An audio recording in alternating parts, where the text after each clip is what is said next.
Shalom, perkenalkan nama saya Dale Kandowangko.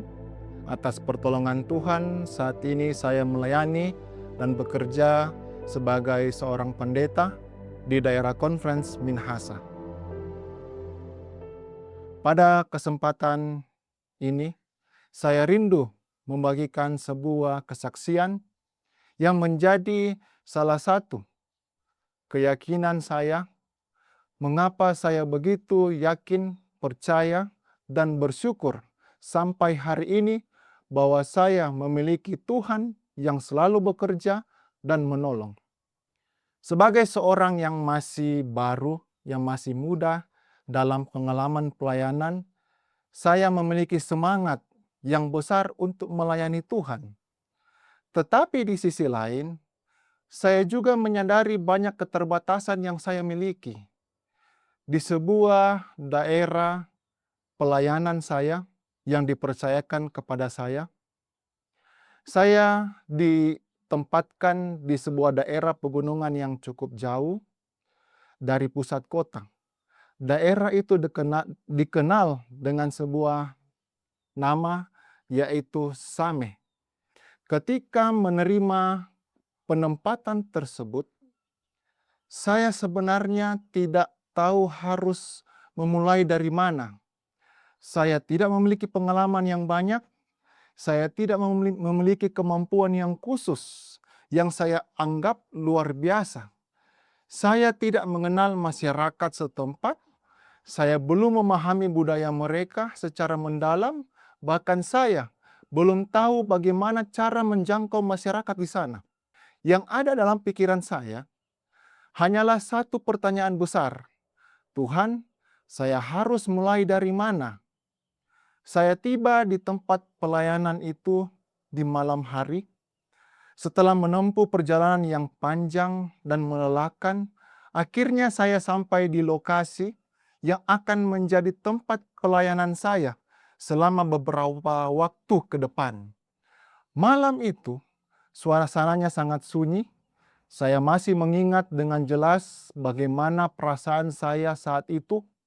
Ada rasa takut, ada rasa khawatir, ada rasa tidak mampu, tetapi ada juga keyakinan bahwa Tuhan yang memanggil saya pasti tidak akan meninggalkan saya. Saya dibesarkan dalam keluarga yang sangat dekat dengan pekerjaan penginjilan. Dari pengalaman yang saya lihat dan pelajari, saya diajarkan bahwa ketika memasuki sebuah wilayah atau lingkungan yang baru, salah satu langkah yang baik adalah terlebih dahulu menjalin hubungan dengan pemimpin wilayah tersebut. Maka setelah berdoa malam itu, saya memutuskan bahwa itulah langkah pertama yang akan saya lakukan. Keesokan harinya, saya memberikan waktu, memberanikan diri, menemui kepala wilayah tersebut. Saya sempat memiliki kekhawatiran. Saya berpikir, mungkin saya akan diterima dengan dingin. Mungkin akan ada penolakan. Mungkin akan ada batasan-batasan tertentu. Tetapi ternyata, apa yang saya bayangkan sama sekali tidak terjadi. Tuhan sudah bekerja lebih dahulu. Kepala wilayah tersebut menerima saya dengan sangat baik. Beliau menyambut saya dengan ramah dan mempersilahkan saya tinggal serta melayani di daerah tersebut. Oh puji Tuhan, saya saat itu belajar satu hal penting. Seringkali kita khawatir terhadap sesuatu yang belum tentu terjadi. Kita sibuk memikirkan kemungkinan-kemungkinan buruk, sementara Tuhan sebenarnya sudah lebih dahulu membuka jalan. Saya mulai berinteraksi dengan masyarakat, saya belajar mengenal mereka, saya belajar memahami kehidupan mereka, saya belajar mendengarkan cerita mereka. Dari situlah saya memperoleh sebuah informasi yang menarik. Saya mendengar bahwa kepala wilayah tersebut sedang mengalami pergumulan kesehatan yang sudah sangat lama diderita olehnya. Ketika mendengar informasi itu, saya merasa terdorong untuk mencari tahu lebih lanjut. Saya kemudian berkunjung dan berbicara langsung dengan beliau. Ternyata informasi itu benar. Beliau menceritakan kepada saya bahwa ketika masih muda, pada masa perjuangan di negaranya, beliau pernah mengalami luka tembak pada bagian kaki. Akibat luka tersebut, beliau terjatuh dan mengalami cedera yang cukup serius di bagian lutut. Saat itu beliau sempat mendapatkan pertolongan sehingga tempurung lututnya dikembalikan ke posisi semula. Namun karena keterbatasan penanganan medis pada waktu itu, proses pemulihannya tidak berlangsung secara sempurna. Akibatnya, bertahun-tahun kemudian ketika usia sudah semakin bertambah, kondisi lutut dari bapak tersebut semakin membatasi aktivitasnya. Beliau tidak dapat menekuk lutut dengan normal.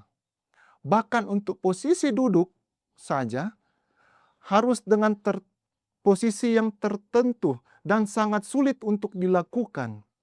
Setelah mendengar cerita itu, saya sebenarnya tidak memiliki latar belakang medis. Saya bukan dokter, saya bukan fisioterapis, tetapi pada waktu itu Tuhan mengingatkan saya kepada suatu metode terapi yang sederhana yang pernah diajarkan kepada saya oleh seorang rekan pelayanan. Metode tersebut menggunakan handuk panas. Jujur saja, ketika dorongan itu muncul dalam hati saya sempat ragu. Tetapi akhirnya saya memberanikan diri untuk menawarkan bantuan. Saya berkata, saya bersedia datang secara rutin untuk melakukan terapi yang sederhana menggunakan handuk yang panas. Puji Tuhan, beliau bersedia. Sejak saat itu, saya mulai datang secara teratur. 2 kali dalam seminggu, saya melakukan terapi tersebut dengan tekun. Tidak ada yang spektakuler, tidak ada alat yang canggih, tidak ada teknologi yang modern. Yang ada hanyalah pelayanan sederhana yang dilakukan dengan kasih, perhatian, dan doa.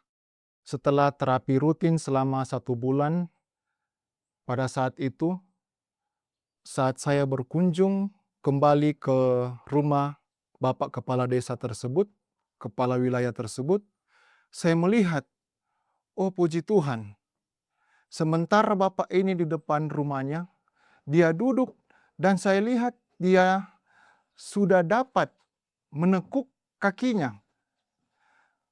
Yang awal mulanya sangat sulit untuk ditekuk.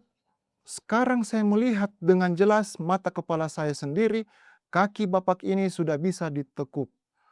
Oh, sebuah peristiwa yang sangat menakjubkan. Atas pertolongan Tuhan, dalam kekuasaan Tuhan, itu bisa terjadi. Dengan pertolongan Tuhan, karena kuasa Roh Kudus yang bekerja, hubungan yang baik terjalin, tidak ada batasan-batasan, tidak ada kendala yang terjadi selama pelayanan saya di tempat tersebut. Semua pelayanan, baik kepada jemaat, baik kepada masyarakat, berjalan dengan baik atas pertolongan Tuhan kepada Bapak Kepala Wilayah ini. Kemudian, apa yang dapat disaksikan pada saat itu adalah akhir dari pelayanan saya di tempat tersebut diadakan sebuah KKR, dan apa yang terjadi saat itu, pelayanan yang sulit tetapi terbuka. Yang menakjubkan adalah Bapak Kepala Wilayah ini atau Kepala Desa inilah yang berperan untuk membangun bangsal. Bapak Kepala Desa ini yang berperan untuk menghadirkan masyarakat yang ada di sekitar di desa tersebut. Turut meramaikan jalannya program KKR. Saya mendengar pada saat ini, tempat di mana saya pernah melayani di desa tersebut, di wilayah tersebut, saat ini sudah berdiri, didirikan sebuah sekolah gereja. Itu semua karena kemurahan Tuhan, di mana Tuhan bekerja, menggerakkan hati baik kepala desa, baik masyarakat yang ada di tempat itu, untuk membuka pelayanan, untuk membuka kesempatan pelayanan bisa dibuat di tempat tersebut. Saya percaya Tuhan memanggil seseorang, sebagaimana Tuhan memanggil Yeremia, bahwa Yeremia ketika dipanggil oleh Tuhan, ditetapkan oleh Tuhan sebagai nabi, Tuhan sendiri yang akan bertanggung jawab untuk memampukan, untuk menolong. Mari kita buka di dalam Yeremia pasal 1 ayatnya yang ke-6. Yeremia pasal 1 ayat 6, firman Tuhan, "Maka aku menjawab, Tuhan Allah, sesungguhnya aku tidak pandai berbicara, sebab aku ini masih muda.